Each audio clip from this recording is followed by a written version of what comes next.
super biased. I work for ACW, so you're gonna get zero impartiality out of me. I love this gun. I love ACW. I love Cabot. Everything that's going on. But this right here, like, subscribe, comment. Forgot to tell you that. I don't think I should have to tell you, but apparently I have to tell you. So like, subscribe, comment. Really helps out the channel. Anyway, this is the Quantico by ACW, just released. ACW, if you don't know, is a custom gun manufacturer.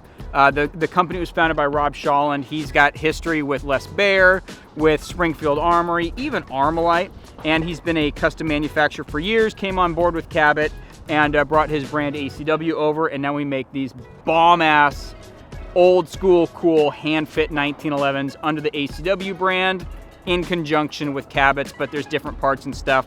That's a whole different video. So right now, when I started working for ACW, I was like, I love the Prime, I love the Prime Elite, I love all the stuff that we're doing, but it's like classic and old school. And if I'm being honest, it's for like older, more mature shooters who like single stack 45s, no rails, no lights, none of that stuff.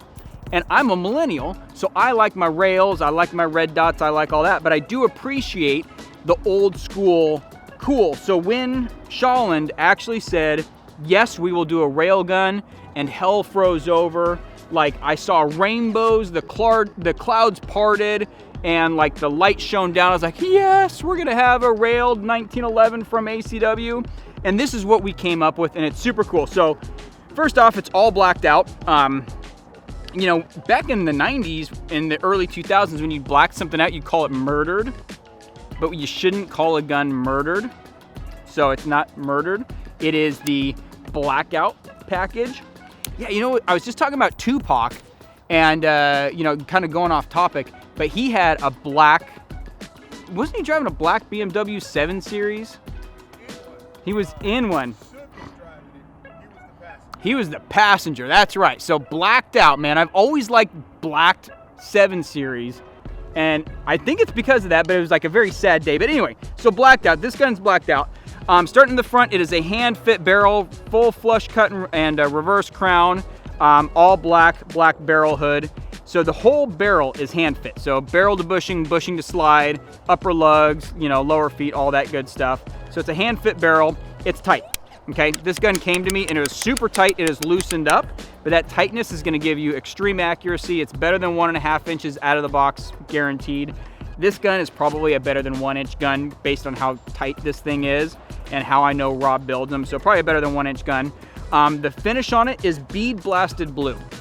If you saw my other super biased review on the Nero, that is Bead Blasted DLC. You can barely tell the difference from hot salt bluing, Jake Dwyer, this is hot salt bluing, and the DLC.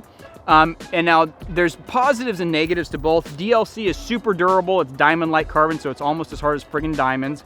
Bluing is not quite as durable, so I've already got some wear marks on the top of the slide from holstering and unholstering, but the thing that I like about Bead Blast Blue is you're gonna get some awesome wear marks that are actually cool, like it gives guns character. And if you say, you know what, these lines are bugging me, you just wipe it off, hit it with some cold blue, wipe the cold blue right off, and the lines won't go away, but they will fade into the gun, so you can make it look pretty good for a really long time. Also, DLC is hard to strip and refinish.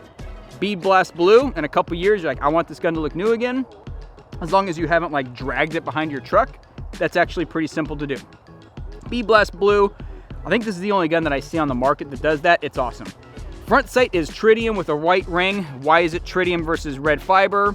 Because that's kind of like what the HRT guys did. Departments, actually, a lot of departments are regulating tritium as required still, even though lights and honestly red dots, you know, are the future. But having this is a very 90s option, and that's standard. So you got the, you know, the tritium white dot front sight. Orange ring is an option. Fiber's an option. Gold bead would be pretty cool on here too. But yeah, front sight options. The rear sight is the ACW Ledge rear sight. It's a U-notch. I love this U-notch. This is was used on the Nero, but we actually, Rob designed a different version that fits the Cabots a little bit better. So now there's 2 ledges, one for Cabot, one for ACW. The ACW one has the logo engraved on the top, which I just think is super dope. You get a really nice sight picture. It's really fast to pick up, very, very positive. Moving down to the frame, it has a, you know, it's a frame rail. I mean, it's a rail frame gun. It's super cool, single notch. It's really cool because he did this cut to come up and meet the stirrup cut on the slide. And it's just a totally unique way of making, you know, a rail frame gun look kind of old school and new school at the same time. The trigger, it's a flat trigger with vertical serrations, all blacked out. So it's gonna be, it's, you know, actually the same trigger that's in the Nero, all blacked out. It comes in 3.5 pounds, okay? Like super tactile. I mean, 1911s, that's my favorite trigger. And I measured this, it's like actually 3.4 pounds. And Alchemy triggers, Cabot triggers are fantastic. This is an amazing trigger. Moving behind here, one difference from this gun to the production guns is there won't be this relief cut behind the trigger. It's actually gonna be flat, so you have a bigger flat on the frame. It just looks more like the primes. It's super classic. There's no functional need to have this relief cut. It's the same thing as flared ports. There's no flared port on this gun. There aren't flared ports on the Quanticos or any ACWs anymore because it's just something that looks more classic without it, and there's no functional difference there. Moving down, you do have the Alchemy undercut. So when I'm shooting 1911s, if I shoot a 1911 that doesn't have an undercut, it just feels off. This is a very nice undercut to get your hands up, get a real nice high purchase, and help to mitigate the recoil of that super powerful two World War champ 45 ACP. I screwed that up, but you get the picture. It's a round that has a little bit more energy, so recoil can be a thing for people that don't have really good grips on their guns. But it's a great gun. The ambi safety is standard. It is a very nice ambi safety. On to the left side of the gun, we have the Quantico style ledge slide stop, which has some real nice serrations on here. I know this is gonna hurt you when I do this real quick. Don't do this at home more than once, okay? But when I do a mag change, I insert the mag, my left thumb can't reach the slide stop, so I come up with my right thumb and I push it down. So that right there made a bunch of 1911 people cringe, because you do not drop the slide on an empty chamber, which I just did. But it's something that you aren't supposed to do over and over and over again. But this ledge right here with the serrations makes it a really nice place to put your thumb when you're doing your mag changes. And also, when you're shooting, like my thumb is in front of the slide stop, but I can still kind of feel it on my knuckle. So having that little bit of serration there is nice. Moving down, the grips. Cool double diamond G10 grips. We got a thumb scoop on the left side to help you reach that mag button. The checkering is the same as all the Alchemy checkering, which is the comfort carry.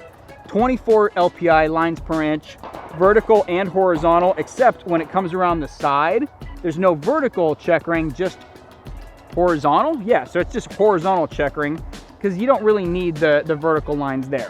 Same thing moves around to the back of the mainspring housing. Now, when you look at the mainspring housing, this is one piece. It's a one-piece mainspring housing and extended mag well. So a hand-blended mag well. I mean, God, you can't even feel the junction from where the mag well meets the frame in this gun. It's just put together so well. So, I mean, overall, it's super accurate, super reliable, super tight. So if you're into like old school, well-built, hand-built, custom 1911s and you wanted something with a rail frame, dude, get the Quantico. Like, been out here shooting this today, and after shooting 7.62, it's so funny. Like, I was shooting 7.62 out of a Maxim PDX and big old fireballs and recoil. I took this thing out, it was like a little kitty cat. Like my camera guy Busy, he was like, "Oh, dude, that's nothing." He's like getting all up close to the gun because he's used to all the concussion from the big old 7.62 rounds. But I mean, 45. This is a great gun. Like, I would carry this gun as an everyday carry piece, maybe without the light because it's kind of heavy. But shooting this gun with, you know, a full steel frame, Surefire X300 UB in 45 ACP, you can get it in 9mm, but dude, get it in 45. Like, this is a badass gun. When these start hitting the streets and people start shooting them, not the streets in like the bad way, like people are you know, things are happening. But when they're going out there and people are using them responsibly as responsible gun owners and enjoying them, dude, people are going to be talking about these a lot. So the Quantico Singlestack by ACW, I love it, and I'm super biased.